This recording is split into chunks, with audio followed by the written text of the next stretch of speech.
વડોદરામાં 5 દિવસ સુધી તોફાનો, અમદાવાદમાં પોલીસ ટીમ પર હુમલાએ ખાખીનો ખોફ ખૂટ્યો હોવાની સાક્ષી પૂરે છે। બુટલેગરો અને કસાઈઓ બેફામ બન્યા છે, ત્યારે ભાગલાવાદીઓએ માથું ઉચક્યું છે। કાયદાની એસી તેસી કરનાર આવા અમુક લોકોએ સમાજને બાનમાં લીધું છે।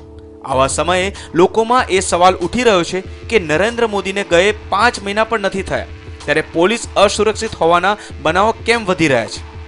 મોદીએ દિલ્હીની ગાદી સંભાળી બાદ કાયદો અને વ્યવસ્થાની સ્થિતિ કેમ કથળી ગઈ છે? આ સ્થિતિ ઉઠી એ પાછળ જવાબદાર કોણ? શું પ્રશાસન સ્થિતિ કાબુ રાખવામાં કેમ ઉણા ઉતરી રહ્યા છે?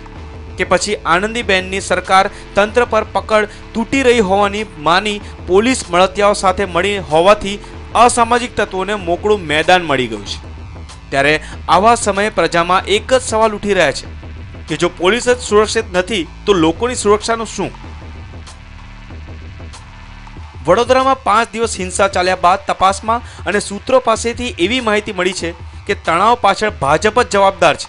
એ ઘટના લોકોને ભૂલાય ત્યાં શહેરના શાહપુરમાં આ ઘટના બની હતી, જેમાં પોલીસ પર હુમલો કરી પોલીસ નમાલી બની ગઈ હોય એવું સાબિત કરવા પ્રયાસ કરાયો હતો।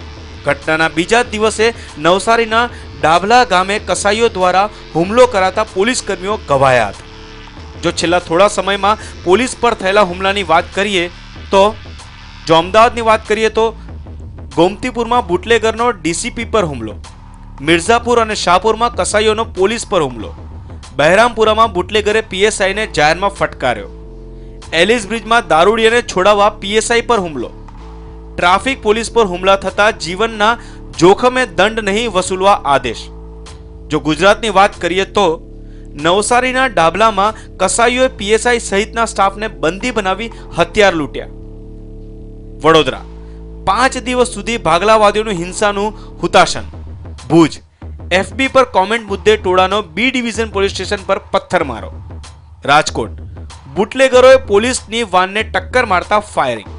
સુરત રિક્ષા ચાલક અને સાગરીતોએ પોલીસ કર્મીનું માથું ફોડી નાખ્યું।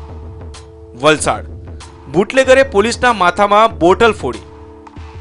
જામનગર જુગારધામના સંચાલકે પોલીસ ઉપર હુમલો કર્યો। જૂનાગઢ માણાવદરમાં બુટલેગરને પકડવા ગયેલી પોલીસ ઉપર પથ્થરમાર।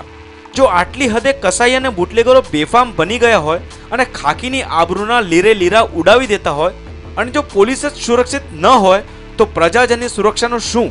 એ સવાલ લોકમુખે ચર્ચાઈ રહ્યો છે। Bureau report, news online, Ahmedabad.